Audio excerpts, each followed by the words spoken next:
Our next topic is types of plant layout. మన ప్రొడక్షన్లో machines and టెక్నిక్స్ని use చేసే దాన్ని బట్టి మనం ప్లాంట్ లేఅవుట్ని డిసైడ్ చేసుకుంటాం. మనకి 4 ప్లాంట్ లేఅవుట్స్ ఉన్నాయి. First one product or line layout. ఈ లేఅవుట్ కంటిన్యూస్ ఆర్ మాస్ ప్రొడక్షన్స్కి ఎక్కువగా యూస్ చేస్తాం.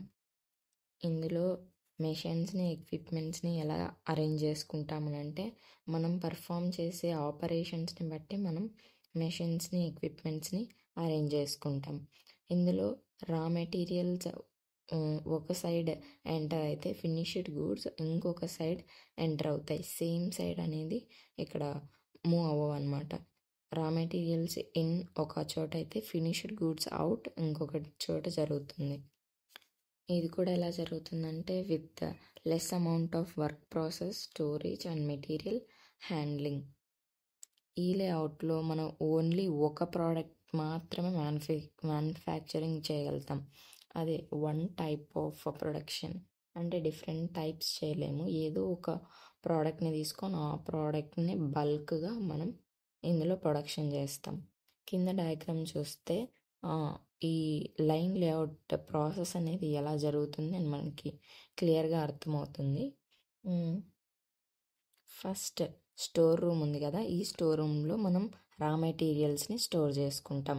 ఈ రా మెటీరియల్స్ అనేటివి 3 వేస్లో బయటకు వెళ్తాయి. టాప్లో ఉన్న ఎక్స్, మిడిల్లో ఉన్న వై అండ్ లాస్ట్లో ఉన్న జెడ్. ఈ 3 వేస్లో మనకి రా మెటీరియల్స్ అనేటివి ప్రొడక్షన్ ప్రాసెస్ కోసం మూవ్ అవుతాయి. ఎక్స్ నుంచి మూవ్ అయిన రా మెటీరియల్స్ సిడి మిషన్స్ ద్వారా ప్రాసెస్ అనేది జరుగుతుంది. అలాగే వై నుంచి మూవ్ అయిన రా మెటీరియల్స్ ఏబి మిషన్స్లో ఆపరేట్ అవుతాయి. అండ్ ఈ 2 ఎక్స్ వై కామన్ పాయింట్ వచ్చేసి డబ్ల్యూ. సిడి మిషన్స్లో ఆపరేట్ అయిన రా మెటీరియల్స్ ఏబి మిషన్స్లో ఆపరేట్ అయిన రా మెటీరియల్స్ మనకి డబ్ల్యూ అనే పాయింట్ దగ్గర మీట్ అయ్యి ఈఎఫ్ అనే మిషన్స్లో ఈ 2XY రా మెటీరియల్స్ ప్రొడక్షన్ అనేది కంటిన్యూ అవుతుంది. అండ్ మనకి జెడ్ నుంచి వచ్చిన రా మెటీరియల్స్ అనేటివి హెచ్జి అనే మిషన్స్ని యూజ్ చేసుకొని కొంచెం ప్రాసెస్ అయిన తర్వాత వి అనే పాయింట్ దగ్గర XY materials and Z materials meet అవుతాయి. ఈ 3 వేస్ నుంచి వచ్చిన రా మెటీరియల్స్ ఐజే అనే మిషన్స్ దగ్గర ఆపరేషన్ అయ్యి ఆ తర్వాత ఇవి ఇన్స్పెక్షన్కి వెళ్తాయి. అంటే ప్రాసెస్ అనేది కరెక్ట్గా జరుగుతుందా లేదా అని ఒకసారి ఇన్స్పెక్షన్ జరుగుతుంది. అండ్ దెన్ అగైన్ స్టోర్ రూమ్లోకి వెళ్తాయి. అంటే ఫినిష్డ్ గూడ్స్ ఎప్పుడైతే మనం సెల్ చేయాలనుకుంటామో అప్పుడు తీసుకెళ్ళి మార్కెట్లో సెల్ చేస్తాం. This is the process of line layout. In suitability కిందకు వస్తే ఎలాంటి ప్రోడక్ట్స్ మ్యానుఫ్యాక్చరింగ్కి లైన్ లేఅవుట్ అనేది సూటబుల్ అని అంటే కార్స్ కావచ్చు, 2 wheelers, papers, sugar, chemicals, bulbs, bearings etcetera. And advantages of line layout: తక్కువ స్పేస్లో మనకి ఎక్కువ అమౌంట్ ఆఫ్ మెటీరియల్స్ని మ్యానుఫ్యాక్చరింగ్ చేయొచ్చు. ఇందులో రా మెటీరియల్స్ ఒక స్మూత్ ఫ్లోలో వెళ్తూ ఉంటాయి. అండ్ ఓవరాల్ మ్యానుఫ్యాక్చరింగ్ టైం అనేది తగ్గుతుంది. ట్రాన్స్పోర్టేషన్ టైం తక్కువగా ఉంటుంది. మెనీ మెషిన్స్ని బెస్ట్గా యూటిలైజ్ చేసుకొని మనకి ప్రాసెస్ అనేది జరుగుతుంది. వన్స్ ఒక ప్రోడక్ట్ మీకు చేసిస్తామనంటే ఖచ్చితంగా ఈ ప్రోడక్ట్ మ్యానుఫ్యాక్చరింగ్ అనేది కన్ఫామ్గా రెడీ చేసి కస్టమర్స్కి అయితే ఇస్తారు. ఇందులో మాస్ ప్రొడక్షన్ యూజ్ చేస్తాం కాబట్టి మనం రా మెటీరియల్స్ అనేటివి ఎక్కువగా కొన్నప్పుడు వాటి ప్రోడక్ట్ యొక్క కాస్ట్ అనేది తగ్గుతుంది. ఇందులో లెస్ స్కిల్డ్ వర్కర్స్ కూడా సరిపోతారు. అంటే వర్క్ చేసేకి లెస్ స్కిల్డ్ వర్కర్స్ అయినా కూడా వర్క్ అనేది ప్రాపర్గా జరుగుతుంది. Next disadvantages of plant layout: ఒక మిషన్ ఫెయిల్ అయినా కూడా మనకు వర్క్ అనేది స్టాప్ అయిపోతుంది.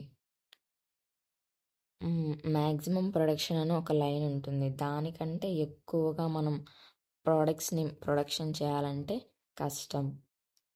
ఇందులో ఉన్న అన్ని machines at maximum rate work చేస్తున్నాయి అని అంటే లేదు, చేయడం లేదు. ప్రొడక్షన్ చేంజ్ అనేది పాసిబుల్ అవ్వదన్నమాట. లైక్ మిషన్స్ అనేటివి ఒక ప్రోడక్ట్కి సంబంధించినట్లు అరేంజ్మెంట్ అనేది జరుగుతూ ఉంటుంది.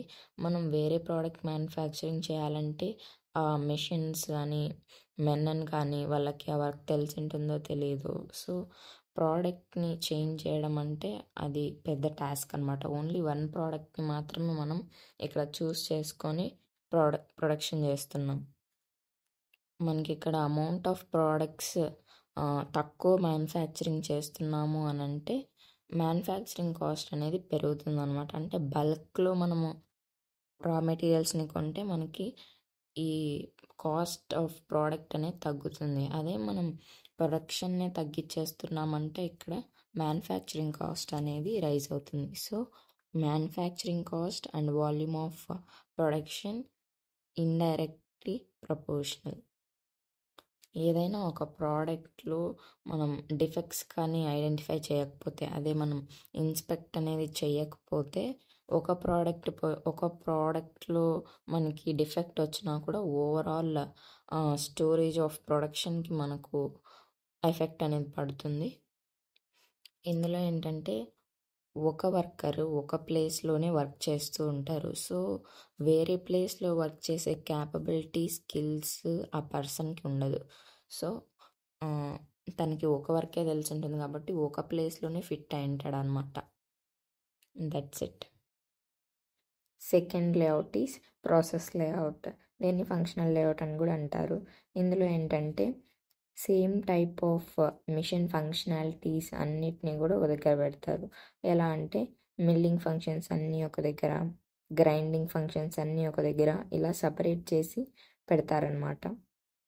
ఇది వచ్చేసి job order production and non repetitive kind of manufacturing యాక్టివిటీస్కి సూట్ అవుతుంది. కిందున్న డయాగ్రామ్ బేస్ చేసుకొని మనకి రా మెటీరియల్స్ ఫస్ట్ స్టోర్ రూమ్లో నుంచి లాతే సెషన్లోకి వస్తాయి. అండ్ దెన్ మిల్లింగ్ సెషన్, ఆ తర్వాత drilling session, grinding, shape section, inspection and లాస్ట్లో స్టాక్ రూమ్. స్టాక్ రూమ్ అంటే ఫినిష్డ్ గూడ్స్ని స్టోర్ చేసుకునే దాన్ని స్టాక్ రూమ్ అంటాం. సూటబిలిటీ, ఇది ఎలాంటి వాటికి సూట్ అవుతుందంటే లో volume of production like grinding wheels, refrigerators, washing machines etcetera. Advantages, first one, ఇది ఫ్లెక్సిబుల్గా ఉంటుంది. మనం రిక్వైర్మెంట్స్ కొద్దీ మనం మోడిఫై చేసుకోవచ్చు. దీనికి తక్కువ మిషన్సే యూజ్ అవుతాయి, ఎక్కువ మిషన్స్ ఏమీ అవసరం ఉండదు. ఒక మిషన్ బ్రేక్ డౌన్ అయితే రిమైనింగ్ మిషన్స్కి ఎటువంటి ఎఫెక్ట్ ఉండదు. క్వాలిటీ అనేది బాగుంటుంది, ఎందుకంటే వర్కర్స్ అనేవాళ్ళు సేమ్ టైప్ ఆఫ్ మిషన్స్ని రోజు ఆపరేట్ చేస్తారు కాబట్టి వాళ్ళకి దాని మీద ఎక్స్పీరియన్స్ బాగా ఉంటుంది. ఇది వచ్చేసి చాలా ప్రోడక్ట్స్కి మనం యూజ్ చేసుకోవచ్చు, not only for single product. A type of product అయినా కూడా మనం ఈ లేఅవుట్లో యూజ్ చేసుకోవచ్చు. నెక్స్ట్ డిసడ్వాంటేజెస్, ఇందులో హ్యాండ్లింగ్, బ్యాక్ ట్రాకింగ్ ఎక్కువగా ఉంటుంది. ఇక్కడ బ్యాక్ ట్రాకింగ్ అంటే changing of machines from one place to another place. మనం ప్రోడక్ట్ మ్యానుఫ్యాక్చరింగ్ని బట్టి మనం మిషన్స్ యొక్క ప్లేస్ని చేంజ్ చేస్తూ ఉండాలి. దీనికి స్పేస్ ఎక్కువ అవసరం అవుతుంది అండ్ ప్రొడక్షన్ టైం అనే దానికి ఎక్కువ తీసుకుంటుంది ప్రొడక్షన్ టైం. ఎందుకంటే సేమ్ టైప్ ఆఫ్ మిషన్స్ ఒక్కొక్క దగ్గర ప్లేస్ చేయాలి కాబట్టి మనకు ప్రోడక్ట్ మ్యానుఫ్యాక్చరింగ్లో డిఫరెంట్ మిషన్స్ అవసరం అవుతాయి కాబట్టి మనం ప్లేస్ అనేది షిఫ్ట్ అవుతూ ఉండాలి. సో కొంచెం టైం అనేది ఎక్కువ తీసుకుంటుంది అండ్ వెయిటింగ్ టైం కూడా ఎక్కువ ఉంటుంది. ఎందుకంటే ఒకే ప్లేస్లో సేమ్వి ఉండడం వల్ల ప్రతి ఒక్క ప్రోడక్ట్కి ఆ మిషన్తో యూజ్ ఉంటుంది కాబట్టి అక్కడ వెయిటింగ్ టైం అనేది ఉంటుంది. ప్రొడక్షన్ని కంట్రోల్ చేయడం కాస్త డిఫికల్ట్గా ఉంటుంది. రూటింగ్ అండ్ షెడ్యూలింగ్ డిఫికల్ట్గా ఉంటుంది, ఎందుకంటే ప్రాసెస్ అనేది ఒక ఫ్లోలో వెళ్తూ ఉండదు, చేంజ్ అవుతూ ఉంటుంది కాబట్టి. ప్రాసెస్లో ఉన్న ప్రోడక్ట్స్ ఎక్కువగా ఉంటాయి అన్నమాట ఫినిష్డ్ గూడ్స్ కంటే. ఈచ్ ఆపరేషన్కి ఇన్స్పెక్షన్ అనేది జరుగుతూ ఉండాలి. సో ప్రతి ఒక్క దానికి ఇన్స్పెక్షన్ ఉంటుంది కాబట్టి కొంచెం డిలే అవుతుంది. Next third one is fixed position layout. ఇందులో ఏంటంటే మేజర్ కాంపోనెంట్స్ అనేటివి ఫిక్స్డ్ ప్లేస్లో సెట్ చేసి ఉంటాయి, వాటిని మనం చేంజ్ చేయము. Small components like machinery and tools అయితే మనం చేంజ్ చేసుకుంటాం. ఎందుకు ఇలాగా అనంటే స్మాల్ కాంపోనెంట్స్ని చేంజ్ చేసేకి మనకి తక్కువ కాస్ట్ అనేది పడుతుంది. అదే బల్కీ ప్రోడక్ట్స్ని చేంజ్ చేయాలి వేరే ప్లేస్కి అంటే దానికి కాస్ట్ ఎక్కువ పడుతుంది. ఈ లేఅవుట్ ఎలాంటి వాటికి సూటబుల్ అవుతుందంటే ship buildings, aircraft manufacturing, big pressure vessels, next satellites etcetera. కింద ఉన్న డయాగ్రామ్ చూసినట్లయితే రా మెటీరియల్స్ కాంపోనెంట్స్గా చేంజ్ అవుతాయి అండ్ కాంపోనెంట్స్ నుంచి ఫినిష్డ్ గూడ్స్. ఎలా అంటే త్రూ మిషన్స్, టూల్స్, వర్కర్స్ని యూస్ చేసుకొని. Next advantages, movement of materials అనేది తక్కువగా ఉంటుంది అండ్ అమౌంట్ ఇన్వెస్ట్మెంట్ తక్కువగా ఉంటుంది. ప్రొడక్షన్ కాస్ట్ అనేది తక్కువ ఉంటుంది. ఇందులో ఎక్కువ ఫ్లెక్సిబిలిటీ ఉంటుంది, అంటే మనం ప్రోడక్ట్స్ని ఈజీగా చేంజ్ చేసుకోవచ్చు, ప్రాసెస్ని కూడా మనం ఈజీగా చేంజ్ చేసుకునేకి వీలుంటుంది. అండ్ బల్కీ ప్రోడక్ట్స్కి మనం చేంజ్ చెయ్యం కాబట్టి ట్రాన్స్పోర్టేషన్ కాస్ట్ అనేది తక్కువ ఉంటుంది. నెక్స్ట్ డిసడ్వాంటేజెస్, దీనికి హై స్కిల్డ్ వర్కర్స్ కావాలి, కాంప్లికేటెడ్ జిగ్స్ అండ్ ఫిక్చర్స్ కావాలి. ఇందులో ఎక్కువ టైం మనకి small components like machines, tools వీటికి చేంజ్ చేసేకి ఎక్కువ టైం తీసుకుంటుంది. దీనికి హై ఎక్విప్మెంట్ హ్యాండ్లింగ్ కాస్ట్ అనేది ఎక్కువగా ఉంటుంది. Next fourth one is combined layout. ఇదేంటంటే బోత్ ప్రాసెస్ అండ్ ప్రోడక్ట్ లేఅవుట్ని కంబైన్ చేసే అడ్వాంటేజెస్ రెండు మిక్స్ చేస్తే మనకి కంబైన్డ్ లేఅవుట్ అనేది వస్తుంది. ఇందులో ప్రోడక్ట్స్ అనేటివి డిఫరెంట్ టైప్స్ అండ్ డిఫరెంట్ సైజెస్లో ఉంటాయి. మిషనరీ ఎలా అరేంజ్ చేసి ఉంటుందంటే ప్రాసెస్ లేఅవుట్ని బేస్ చేసుకొని, అండ్ ప్రాసెస్ గ్రూపింగ్ అనేది ప్రోడక్ట్ లేఅవుట్ని బేస్ చేసుకొని ఉంటుంది. మనకి ప్రోడక్ట్ ఏదైనా అది ఎంత సైజ్ అయినా దాంతో మనకు అవసరం లేదు, సీక్వెన్స్ ఆఫ్ ఆపరేషన్స్ అనేటివి సిమిలర్గా ఉంటాయి. ఇంకా డయాగ్రామ్ చూసినట్లయితే ఇది బోత్ ప్రాసెస్ అండ్ ప్రోడక్ట్ కాంబినేషన్లో ఉంది. సిరీస్ ఆఫ్ ఆపరేషన్స్ అన్నీ ఉన్నాయి, plus group of similar machines అన్నీ ఒక దగ్గర ఉన్నాయి. That's it.